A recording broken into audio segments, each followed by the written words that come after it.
We gathered information around the mass and the strength levels where we could from elite women's and men's teams.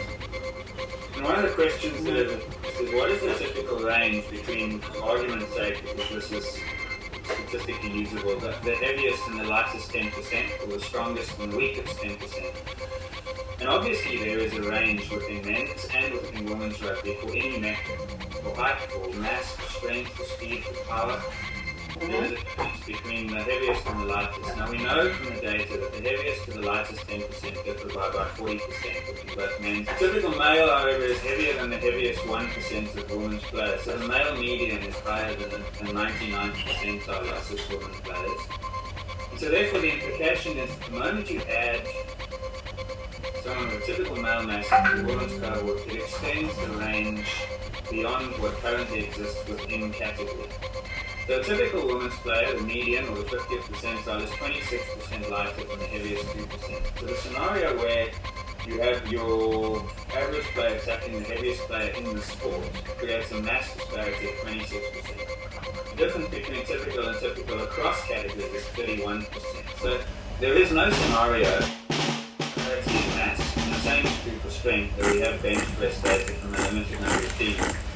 There's no scenario where the crossover between categories does not expand the range, and so that's the issue. So that's why when the biomechanical modeling was done, and it was included in the document, where we look at head linear acceleration, angular acceleration, moments, and net forces, both ball carrier and tackles, we have a scenario where the risk factors, the direct risk factors in this instance for head injuries, are unprecedented high when you include even a typical male across the category to tackle against a typical female. It is 10 to 20% higher than when you get the 90th percentile and the 50th percentile. So you can, of course, you can find and match up, if you wish, the lightest against the heaviest. You can find the lightest male and the heaviest female. You can find the weakest male and the strongest female. And there would be, probably in some instances, the overlap. The point is that there is some overlap, it's about 5% overlap. And so therefore it is possible to match them in a way that they appear equal. But for a risk management, or a risk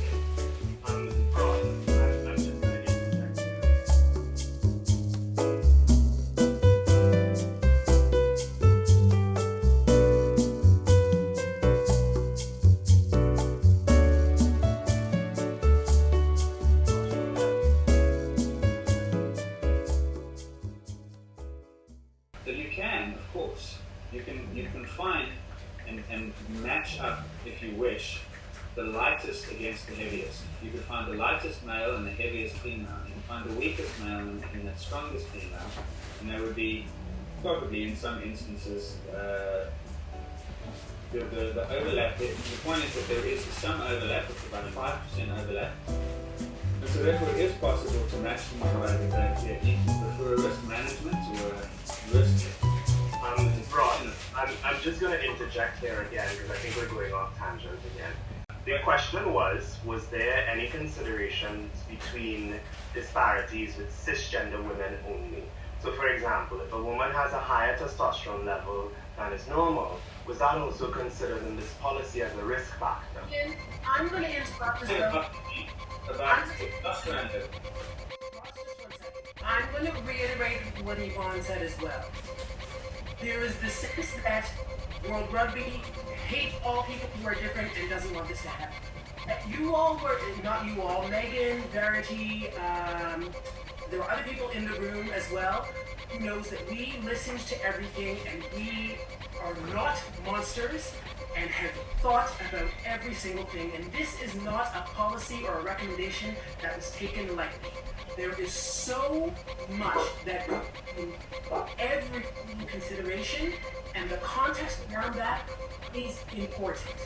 And it's important because you, Ian, coming and not understanding where we've come from, need to be able to understand how and what our perspective was.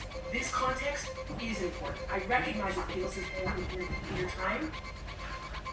We did all we could to listen to everyone that we can and understanding all the various perspectives.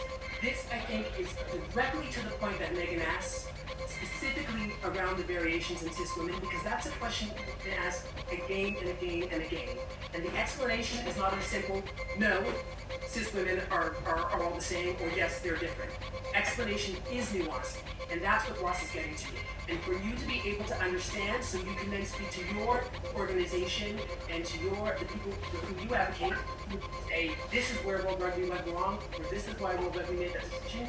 It's important, I think, for you to be able to hear that. I recognize that we are limited in time, but this is not a thing that we finished in 10 minutes. This has been months and months of heartbreaking work. I ask that both sides were respectful and we hear where everyone is coming from. There is nuance here that is important.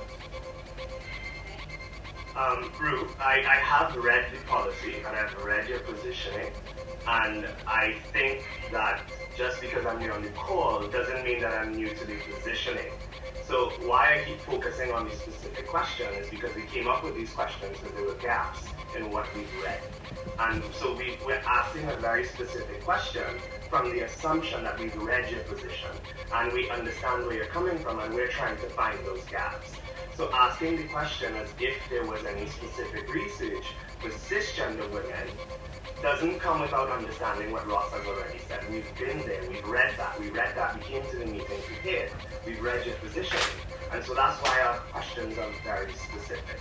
So that was a very specific question, and while I get where you're coming from and I get your passion, it's not meant to be disrespectful, it's just meant to get to the bottom of that specific question. The sense I'm getting is disrespect. Okay, well I apologize, but it's not disrespect. We came to the meeting prepared, and that's why we have these very specific questions, and I'd just like us to stay on topic there. So there was a very specific question on the table about was there a study or was there information around cisgender women and the disparities that may come up?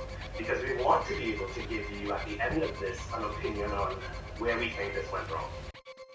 Increase anybody's risk of injury, but deciding to do that anyway, but they're not increasing anybody else's risk. Whereas if a trans woman plays a female team, the risk to her opponents and her teammates of injury is increased. And so the only way that would be possible to do it... That's not right. I've had an 11-year career and I never injured anyone, and I'm a trans woman. So, rugby player.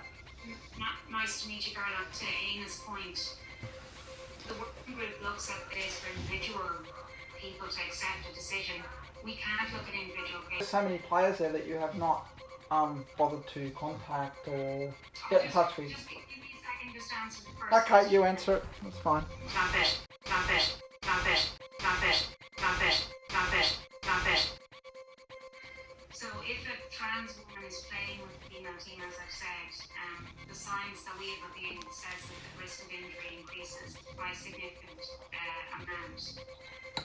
we could not put people into a position where the risk of injury increases to that level without their knowledge and consent, and that would not be possible to obtain from everybody. And even if it were possible, we would need to have a look at whether we would be willing to accept or put support to that kind of significant increase in injury risk.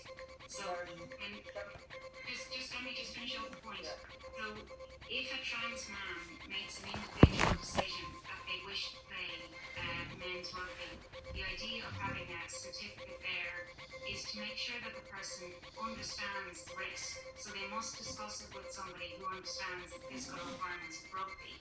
So it's not about the person's identity or their individual wishes or desires. It's about a person who understands that they say, do you understand the risk here and are you able to play? Which is the exact same criteria that's applied to under teams who wish to play adult rugby at elite level. So they are committed to embrace actual basis.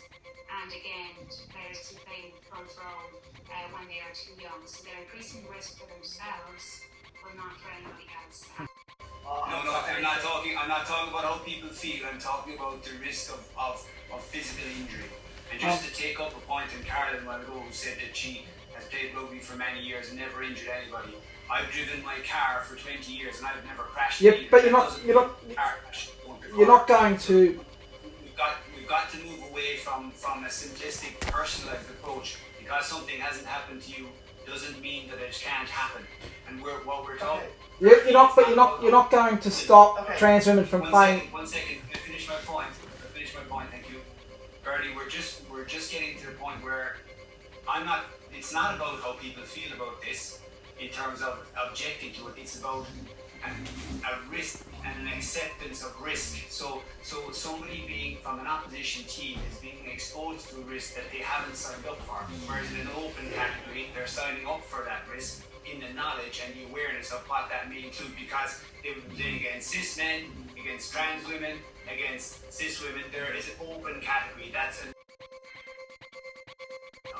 You're not going to stop all trans women playing anyway, because there are going to be those that fly under the radar that you don't even know are trans. So I'm telling you that now. I did it for a year, and you're going to have other trans women who are going to do it. And they're going to fly under the radar. You're not going to know they're playing. So all you're just changing is you're going to force them underground. Okay? So, okay.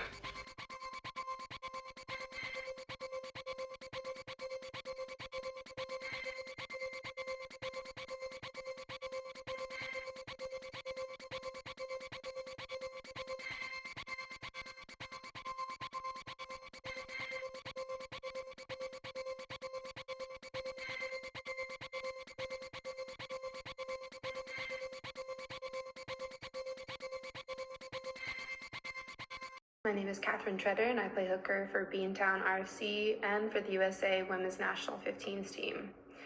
World Rugby has banned trans women on the basis of safety without conclusive evidence. This makes the 2021 Rugby World Cup the first openly anti-trans world sporting event.